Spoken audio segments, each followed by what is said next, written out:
11월 8일 주일 예배를 임례송 부름으로 하나님께 드리겠습니다. 주님의 성령 지금 이곳에 임하소서.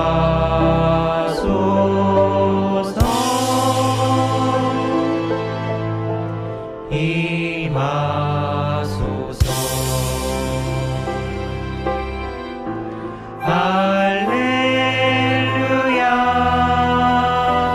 할렐루야 할렐루야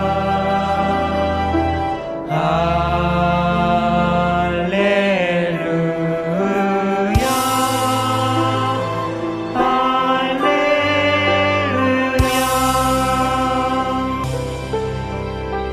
주님의 성령 지금 이곳에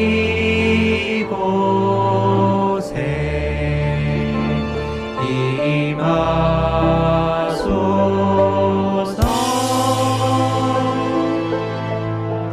임하소서.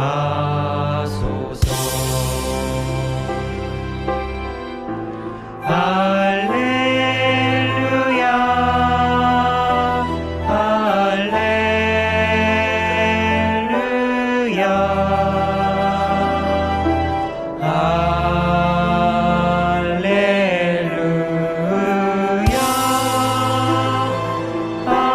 할렐루야.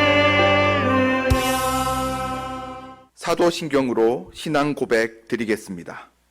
나는 전능하신 아버지 하나님, 천지의 창조주를 믿습니다. 나는 그의 유일하신 아들 우리 주 예수 그리스도를 믿습니다. 그는 성령으로 잉태되어 동정녀 마리아에게서 나시고 본디오 빌라도에게 고난을 받아 십자가에 못 박혀 죽으시고 장사된 지 사흘 만에 죽은 자 가운데서 다시 살아나셨으며 하늘에 오르시어 전능하신 아버지 하나님 우편에 앉아 계시다가 거기로부터 살아있는 자와 죽은 자를 심판하러 오십니다. 나는 성령을 믿으며 거룩한 공교회와 성도의 교제와 죄를 용서받는 것과 몸의 부활과 영생을 믿습니다. 아멘. 오늘 우리에게 주시는 하나님 말씀은 사도행전 10장 1절에서 4절 말씀입니다. 신약성경 204페이지입니다. 하나님 말씀을 제가 봉독하겠습니다. 가이사랴에 고넬료라 하는 사람이 있으니 이달리아 부대라 하는 군대의 백부장이라. 그가 경건하여 온 지방과 더불어 하나님을 경외하며 백성을 많이 구제하고 하나님께 항상 기도하더니 하루는 제9시쯤 되어 환상 중에 밝히 봄에 하나님의 사자가 들어와 이르되 고넬료야 하니 고넬료가 주목하여 보고 두려워 이르되 주여 무슨 일이니이까? 천사가 이르되 내 기도와 구제가 하나님 앞에 상달되어 기억하신 바가 되었으니. 아멘. 한 주간 평안하셨죠? 네, 한 주간 예배하는 것이 얼마나 소중한지요. 이전에는 그걸 몰랐는데 현장 예배가 축소되는 현실이 있어서 함께 예배하는 것이 얼마나 소중하고 복된 것인 줄을 피부로 와닿고 또 깨닫게 됩니다. 실제적으로 현장 예배가 축소되므로 개인 경건의 시간을 갖는 것이 신앙에 있어서 매우 중요하다는 것을 깨닫게 됩니다. 사실은 신앙은 각 개인이 하나님을 만나는 사건입니다. 그게 사실은 신앙이죠.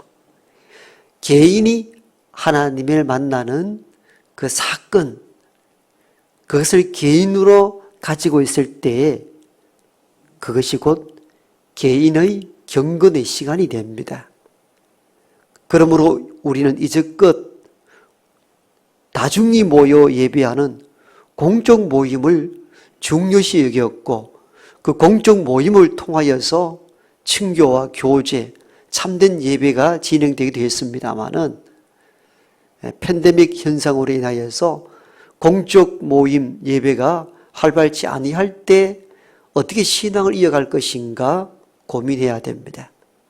바로 이것을 해소하고 극복하기 위한 가장 좋은 방안이 있다면 그건 개인이 각 개인의 시간에 맞춰서 하나님을 만나는 시간들이 많아져야 합니다. 이 시간을 우리는 경건의 시간이라 이렇게 말할 수가 있습니다. 따라서 이 어려운 시기에 각 개인이 하나님을 만나는 시간들을 많이 가지는 그런 경건의 사람이 되기를 소망합니다. 그럼 어떤 사람이 경건한 사람인가요? 이전에 우리가 이런 이야기를 한번 들어봤죠. 전통 유대인들은 경건한 사람을 오랫동안 말씀을 묵상하고 항상 기도하는 사람, 경건하죠. 늘 말씀을 묵상하고 기도하는 사람. 이런 사람들이 집에서만 그러한 것을 가지고 있는 것이 아니라 길에 다니면서도 늘 짧은 성구 말씀을 묵상하고 이걸 붙잡고 기도를 하다가 가끔 나무 둥지에 부딪혀서 이마를 찢고 피를 철철 흘리는 경우도 있었다고 합니다. 그래서 이후 시간이 흘러가면서 이마에 피 흘리는 사람들을 거의 다가 경건한 사람으로 인정해 주었다고 합니다. 그래서 당시에 율법을 중시 여겼던 바리새인들 대부분들은 경건한 사람이라 칭함을 받고 싶어서 집에서 벽에다가 탁 박아가지고 나올 때부터 피를 철철 흘리고 나왔다고 합니다. 유대인들 가운데 있었던 실제적인 일이었다고 합니다. 어떤 목사님의 쓴 책을 읽어보니까 자기 교회에 1년 내내 새벽 기도를 나오는 참 경건한 사람이 있는데 이분이 좀 독특한 것이 뭔가 하면은 새벽 기도 나오는 동안에 교인을 만나거나 이웃 사람을 만나도 절대 인사를 하는 법이 없다고 합니다. 그리고 인사를 해도 본체 만척하고 새벽 기도를 간다는 겁니다. 목사님이 물으셨다고 합니다. 이런저런 불평이 들려오던데 왜 그러십니까? 그랬더니 목사님, 하루를 시작하는데 어떻게 하나님과 만남 이전에 사람을 만나 인사하고 그래서 되겠습니까? 그러시더라는 겁니다. 그래서 순간 목사님이 흔들렸다고 합니다. 경건이 뭐지? 이게 참 경건인가? 그랬다는 겁니다. 이분이 어느 여름에 비가 억수같이 쏟아져서 교회 주변에 상가 건물이 다 물에 잠겼습니다. 교회에 물 푸는 양수기가 있는 줄 알고 빌리러 왔는데 마침 이분을 만났습니다. 절대 양수기 빌려줄 수 없다는 겁니다. 목사님이 아이 상가가 물에 잠겼고 이웃이 물로 난리가 났는데 그 좀 빌려줍시다 그랬더니 목사님, 교회의 기물은 성물입니다. 성물을 어떻게 세상에 쓸 수 있습니까? 그걸 막더라는 거예요. 참 경건한 사람입니다. 이 사람이. 새벽마다 기도를 했으니까. 경건을 우리는 가끔은 오래 홀로 묵상하고 기도하고 세상과 단절되고 홀로 고고한 척 살아가는 것을 경건이고 이렇게 지키는 사람을 경건한 사람이라 오해할 때가 있습니다마는 그것은 경건의 모양일 뿐 경건의 본질은 아닙니다. 어떻게 보면은 헛된 경건에 빠져 있다 할 수 있고 거짓 경건자가 아닌가 하는 의심을 품기도 합니다. 신학자 토마스 왓슨은 거짓 경건은 이중죄악이다 이렇게 토로합니다. 그렇다면 참된 경건은 어떤 것이며 그리고 참된 경건한 사람은 어떤 사람인가? 우리는 이 고넬료 이 인물을 통하여서 진짜 경건한 사람이 어떤 사람인가를 좀 다루어 보고자 합니다. 오늘 본문에 보니까 성경의 기자는 고넬료를 소개하기를 고넬료는 경건한 사람이었다. 이렇게 소개하고 있습니다. 2절에 보니까 그가 경건하여 온 집안과 더불어 하나님을 경외하고, 그 성경의 기자는 고넬료를 경건한 사람이다 이렇게 칭하고 있습니다. 그렇다면 고넬료의 어떤 삶, 어떤 부분을 두고 그를 경건하다고 했는지 본문 중심으로 하나만 짚고 넘어가겠습니다. 고넬료를 경건한 사람이라 칭했던 그 이유는 자기가 사는 삶의 현장에서 하나님을 경외했기 때문입니다. 2절에도 그렇게 기록합니다. 그가 경건하여 온 집안과 더불어 하나님을 경외하였더라. 하나님을 경외한 곳이 어디입니까? 교회입니까? 성전입니까? 유대인들이 출입하는 회당입니까? 아니어서 자기 집안 사람들과 함께 거기에서 하나님을 경외했는데, 여기에 대해서 성경의 기자는 그가 경건하였다 이렇게 표현합니다. 물론 그 장소가 구체적으로 집이었다라는 표시는 없지만도 고넬료가 그 지난주에 설명드렸다시피 성전이나 회당에 출입한 흔적을 찾아볼 수 없었다면 그는 그 집에서 집안 사람들과 하나님을 경외했다는 것이 분명합니다. 한마디로 고넬료는 자기가 사는 가정 중심으로 집안 사람들과 함께 하나님을 경외한 것이죠. 경외가 뭡니까? 두려움과 떨림으로 상대를 존중하는 것, 공경하는 것, 그 무서운 공포 가운데 떠는 것을 이 경외라고 하지 않죠. 그때는 공포라 말합니다. 무서워서 어찌할 바를 알지 못하는 경우는 공포이고, 경외라는 것은 너무 그분이 크고 너무 놀라운 분이라 그분 앞에 서기만 하여도 옷깃을 여밀 수 없는 공경을 담아내는 두려움과 떨림을 경외라 이렇게 말합니다.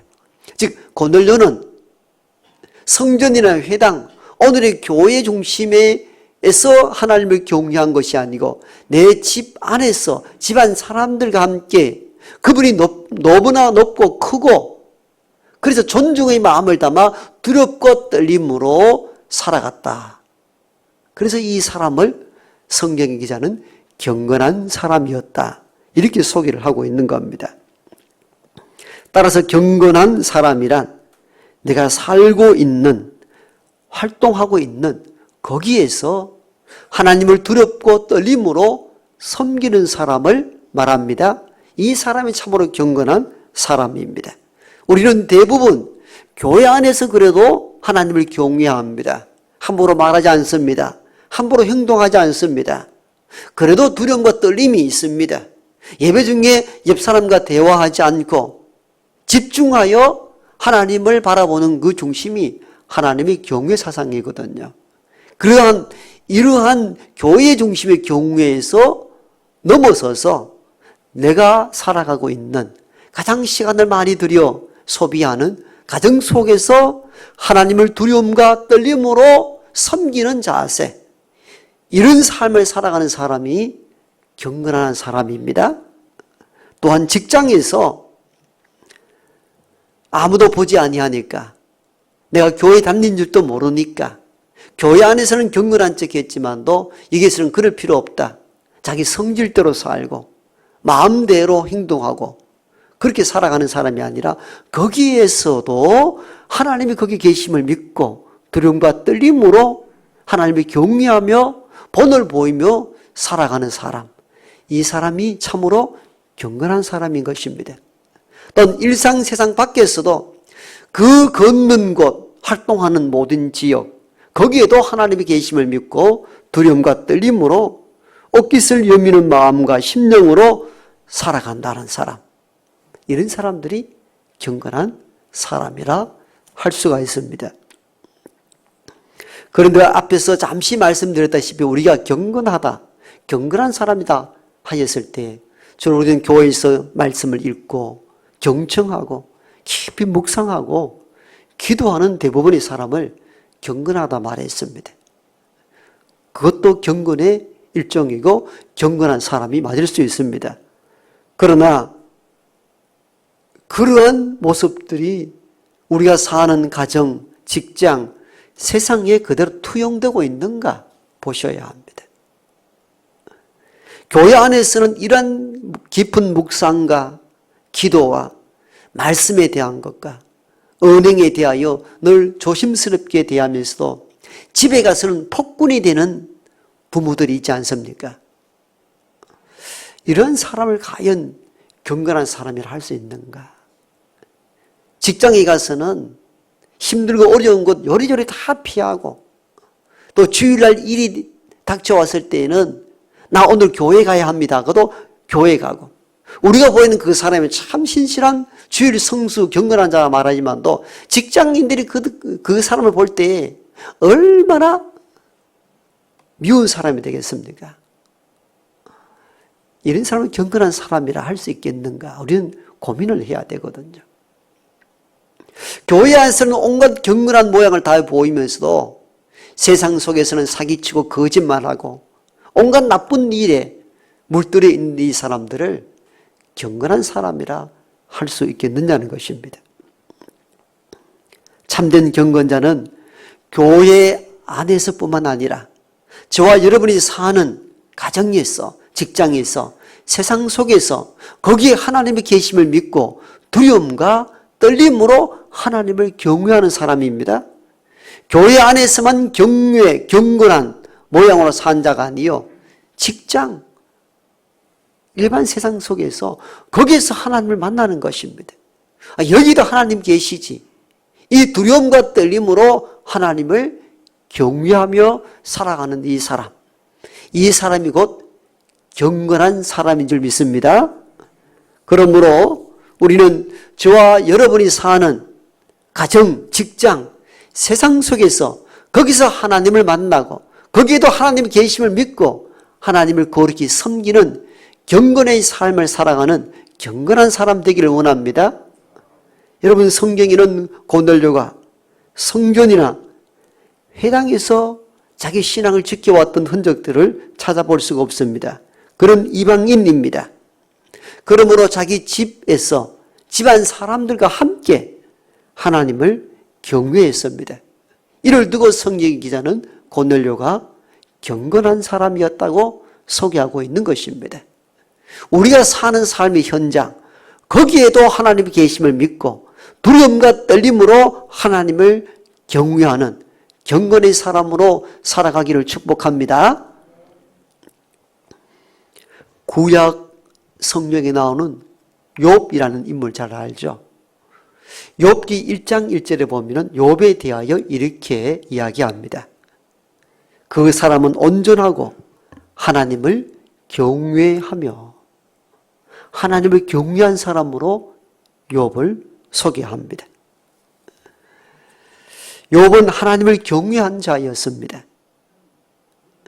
욥이 경건한 사람으로 어떻게 살았는가에 대한 내용들이 욥이 고난받기 이전의 모습 속에서 아주 잘 드러나 있습니다.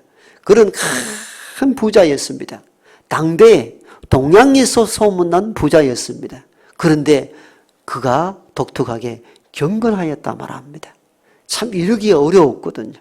큰 부자인데 하나님을 경외한 사람이었다. 참된 경건자죠.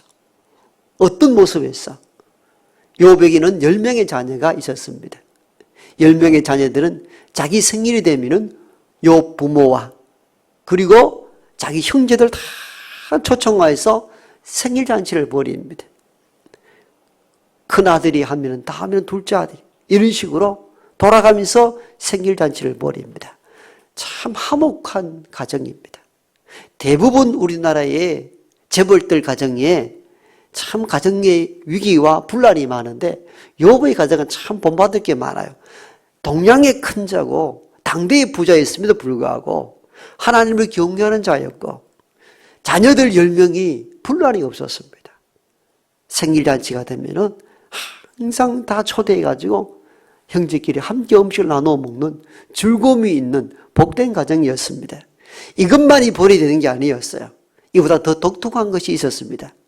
이렇게 생일잔치가 끝나면 그 다음날 욥이 자녀의 수대로 꼭 번제를 드렸습니다. 참 놀라운 일들이죠. 여러분, 그러기가 쉽지 않습니다. 자녀 수 한 명 한 명대로 번제를 다 드렸습니다. 생일잔치가 끝나면 꼭 자녀 수대로 번제를 드렸는데, 드린 이유가 뭐냐면은 성경은 여기에 이렇게 소개합니다. 자녀들이 잔치로 인하여 혹 마음이 해이해져 하나님을 욕되게 할까 두려워함이라. 아멘. 여러분, 욥은 항상 그렇게 살았어요. 생일잔치로 화목한 것만을 추구한 것이 아니라, 여러분, 잔치가 벌어지면 좀 사람이 해이해질 수가 있거든요. 그럴 때마다 그 아침날 자녀의 수대로 오늘 같으면 꼭 예배를 드렸다 그 말이에요. 번제를 다 드리고. 이는 자녀들의 마음이 해이해져 하나님을 욕되게 할까 두려워합니다. 이 모습을 보고 성서의 기자는 욥을 1장 1절에서 경건하였다라고 소개하고 있는 것입니다. 욥은 어디에서 하나님을 경외한 겁니까? 자기 집 안에서. 거기에서 하나님을 거룩히 섬기고 모셨던 것입니다. 꼭 성전이나 어떤 특정한 장소만이 아니라 내가 사는 삶의 가정 속에서 어떻게 자녀들을 하나님 두려움 가운데 살아갈까 고민하고 이를 실행했던 인물이 욥이었습니다. 그래서 성경 기자는 욥을 그가 경건하였다 이렇게 우리에게 소개해 주고 있는 것입니다. 여러분, 이 부분이 참 중요합니다. 오늘 고넬료도 그랬고요, 욥도 그랬고요. 자기가 사는 가장 많은 시간을 소비하고 있는 가정 속에서 하나님을 만나는 사건, 거기에도 하나님 계신다는 확신을 가지고 두려움과 떨림으로 하나님 앞에 경외하며 살아가는 이 모습, 이 사람이 경건한 사람입니다. 여러분, 앞에 그림 영상 하나 볼까요? 여러분, 너무 유명한 작품이죠. 19세기 위대한 작품 밀레의 만종입니다. 저 뒤쪽에 희미하게 보이는 작은 예배당이 보입니까? 예배당의 저녁 종소리가 울려 퍼질 때에 두 농부 부부가 그 종소리를 듣고, 만종이라는 것은 저녁종, 마지막 그날의 마지막 종, 그때에 잠시 하던 일을 멈추고 기도하는 목가적이고 평화로운 분위기의 그림, 밀레의 만종입니다. 이전에 제가 잠시 설명드렸지 싶은데요, 원래 조금 바구니 안에 보면은 늦은 가을에 시 감자를 심고 봄에 감자 거둘 그 시기입니다. 그래서 저 바구니 보면은 시 감자가 이렇게 담겨져 있습니다. 원래 밀레는 그 바구니 안에 시 감자가 아니고 자기의 어린 자녀가 봄을 기다리지 못해 굶주려 죽은 아기 작은 관을 거기에 그렸는데, 밀레의 친구가 이 그림을 보고 너무 충격을 받아서 사람들이 이 그림을 보고 너무 충격이 크지 않겠는가 설득하여서 그 아기 시체 묻은 관 대신에 시 감자를 그려서 지금 우리가 평화로운 목가적인 풍경으로 이해하고 있다고 합니다. 현대박물관에서 X선으로 실제 찾아보니까 원래 관이 있었고 그 위에 덧칠해서 시 감자를 그려 넣었다는 것을 발견했다고 합니다. 어떻든 밀레의 만종이는 이런 비밀스러운 비하인드 스토리가 있긴 합니다. 어떻든 간에 우리는 이 그림을 보면서 어떤 생각이 듭니까? 제사장처럼 화려한 복장을 입고 거룩한 성전에서 거룩한 모습으로 기도하는 장면이 아니더라도 내가 일하고 있는 일터 속에서 허름한 농부의 옷을 입고 저 멀리 시골 작은 예배당에서 들려오는 종소리를 듣고 그 현장에서 기도하는 이 모습은 참으로 경건스러운 모습을 우리가 찾아볼 수가 있습니다. 사실 어쩌면 이게 진짜 경건한 사람이죠. 우리는 내가 살고 있는 현장에서는 자기 멋대로 자기 생각대로 하고 싶은 말대로 마음대로 멋대로 살다가 교회에 와서 단정한 옷을 차려입고 거룩한 모습으로 경건한 모습으로 예배드리고 묵상하고 기도한다 해서 항상 경건한 사람은 아닌 것입니다. 교회 안에서뿐만 아니라 저와 여러분이 살고 있는 가정, 직장, 세상 속에서 거기에 하나님이 계심을 믿고 두려움과 떨림으로 하나님을 경외하며 살아가는 사람이 진짜 경건한 사람인 것입니다. 우리 신앙의 태도가 이제는 여기서 대전환점을 이루어야 합니다. 우리는 코로나 사태를 통하여서 교회 중심의 공적 예배와 모임이 많이 축소가 되어서 교회가 위기다 이렇게 말합니다. 공적 모임과 예배의 활동 활발하지 않음의 측면에 있어서는 위기가 맞습니다.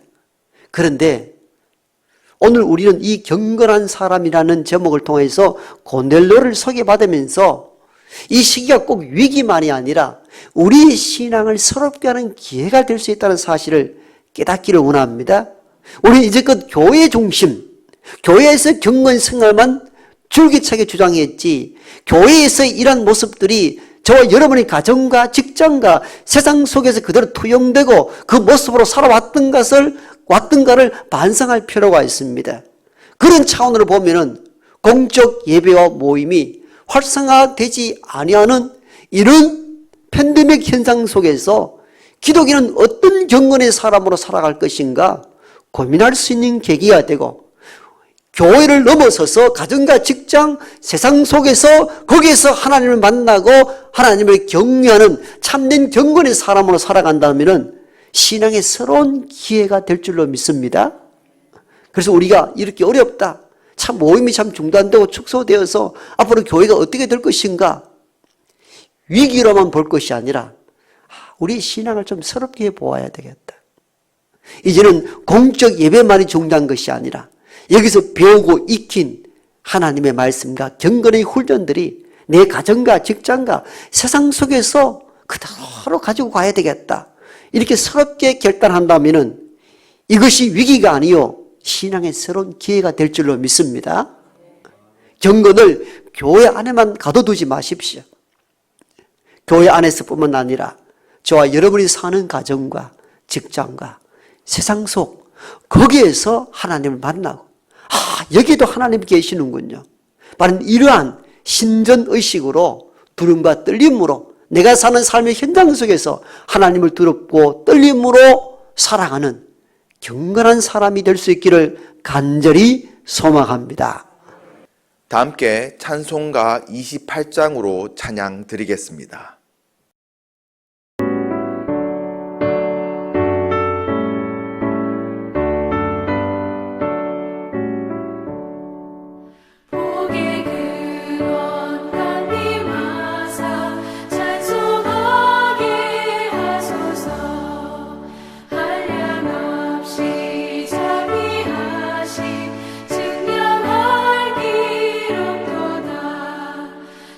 천사들의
하시고 천국인을 지소서.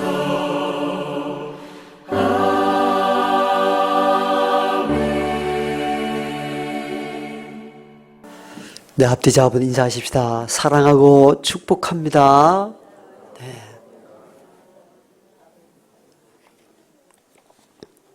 주보 중심으로 교회 소식 몇 가지 알립니다. 2부 예배 후에는 재직회 모임이 있습니다.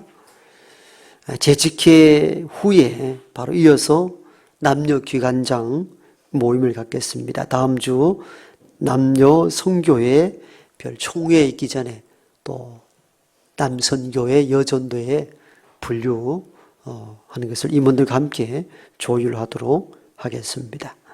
다음 주는 남녀 선교회 별 총회가 있고요. 정책당회 또 안수집사의 모임이 있습니다. 매주 교회에서 묵상 자료집을 내놓고 있습니다. 개별적으로 잘 하는 분도 계시지만도 억지로라도 오늘 말씀처럼 각자 개인의 장소에서 경건의 시간을 꼭 가질 수 있기를 소망합니다. 목요 반찬 나눔팀을 위해서 기도해 주시고요. 고3 우리 입시생들 위해서도 꼭 기도해 주시기를 바랍니다. 성경 읽기에, 일반 책 읽기에도 참 좋은 계절이니까 책 읽기에 열심을 다해 주시기를 부탁드립니다.